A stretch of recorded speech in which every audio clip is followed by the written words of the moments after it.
On a summer day, we headed off to explore a tiny Alberta village that just so happens to be named Andrew. Yup, like me. But this trip isn't about name pride. Okay, maybe a little. It is about uncovering along the way the rich history, quirky landmarks, beautiful churches, giant ducks, and yes, even a record-breaking sausage that makes rural Alberta so unique.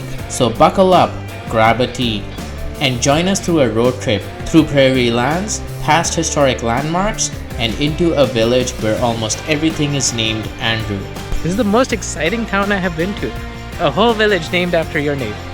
So let's hit the road and explore a village called Andrew.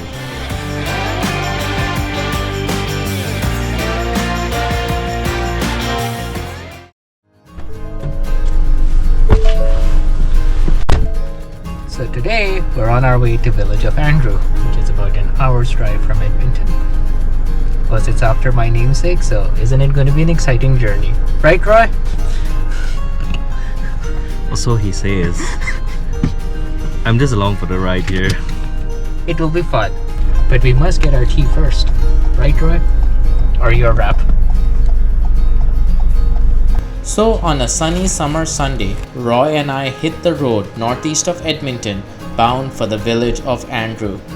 Because when your name is Andrew, how can you not visit a place named after you? But before we get there, let's rewind a bit. In the late 1800s and early 1900s, Prime Minister Wilfrid Laurier had a big idea: fill up the Canadian prairies. So he invited Eastern Europeans, mainly Ukrainians and Poles, to settle in Alberta with the promise of free or cheap farmland. That wave of immigration gave rise to communities like Andrew and Lamont, and it is why the region still carries strong Ukrainian roots today. On our way to Andrew, we came to a town called Lamont to see a historical church right there. In fact, this area is nicknamed the Church Capital of North America. We're talking a lot of Ukrainian Catholic and Orthodox churches in a small area. We stopped to admire the stunning St. John the Baptist Ukrainian Catholic Church, a cultural and spiritual anchor since the 1940s. Now next stop, village of Andrew.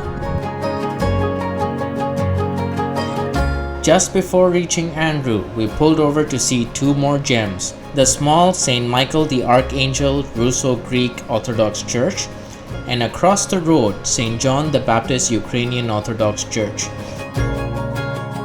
It's pretty old, 1904. Wow, so historic church.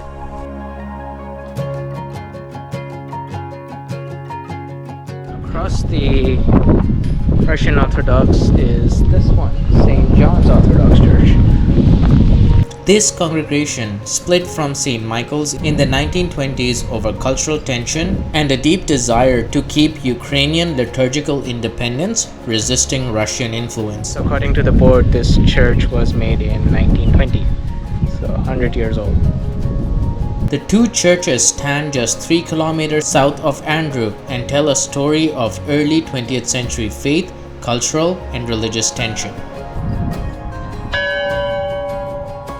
Finally, we rolled into the village of Andrew.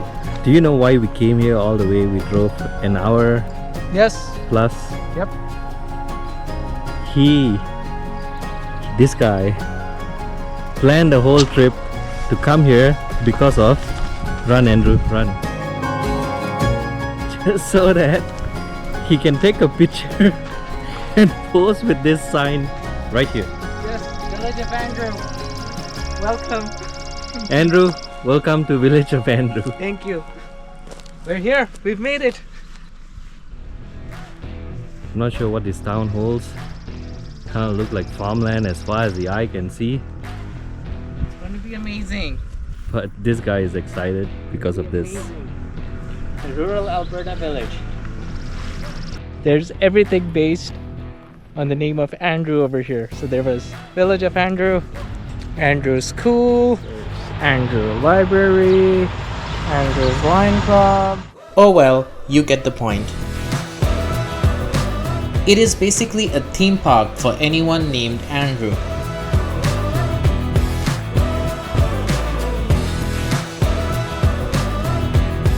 This village was founded in 1902 and was named after a prominent Métis leader, Andrew Whitford. Everything is named Andrew as a simple tribute to the man whose land, legacy, and local influence shaped the community's identity and geography. This is the United Church in Andrew. Then came the highlight, the world's largest mallard duck. 25 feet of majestic sculpture weighing about 5,000 pounds to symbolize the village's location on duck migration routes.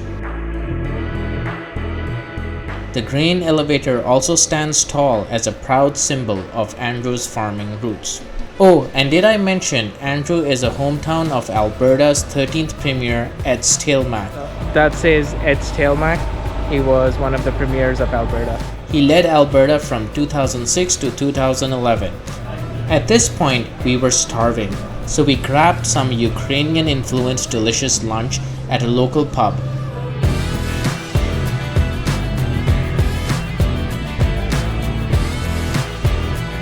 I think this is an interesting place.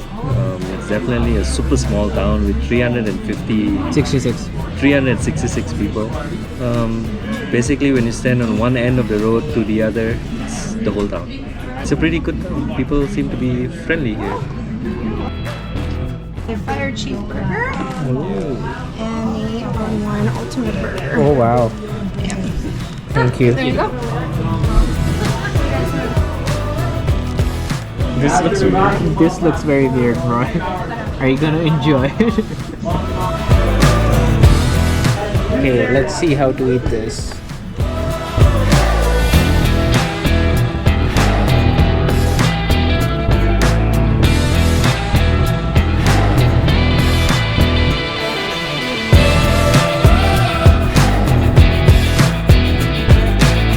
After chatting with locals who definitely were not camera fans, we wandered through Andrew's small downtown, once bustling thanks to the railway and local industry. But like many prairie towns, Andrew faced a decline as agriculture and gas jobs faded and younger folks moved to the city. Still, the village stands strong, farming wheat, raising livestock, and even extracting a bit of gravel. It's rural Alberta through and through. Well, looks like everything shuts down after 6 p.m. It's a nice town. It's friendly people. We ended our walk with one more beautiful church set against a prairie sky. Then a quick stop at the farmers market ground and the Andrew Tower.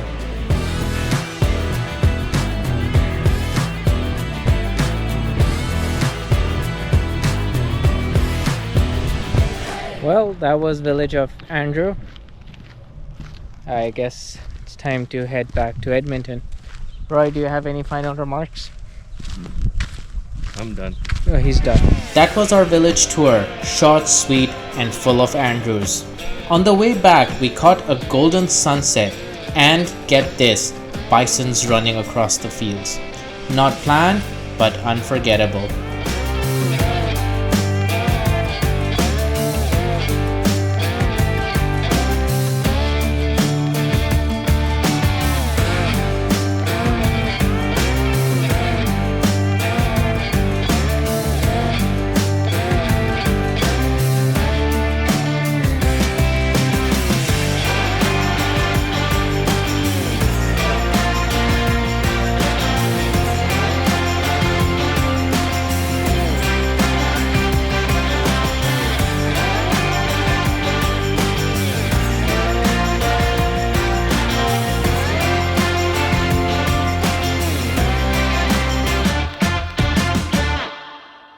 We wrapped up the day with a quick visit to Mallard, another Ukrainian-Canadian gem, famous for farming and the world's largest sausage.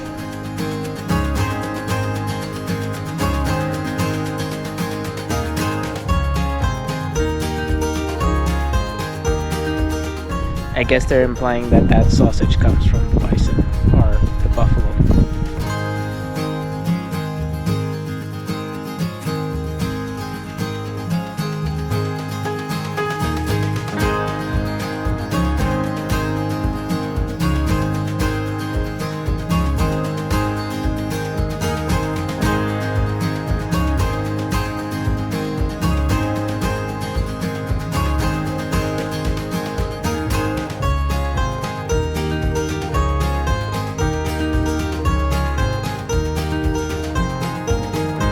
So that was our day in the village of Andrew, a place rooted in history, culture, and a whole lot of Ukrainian pride, and a whole lot of Andrew. Until next time, rural Alberta.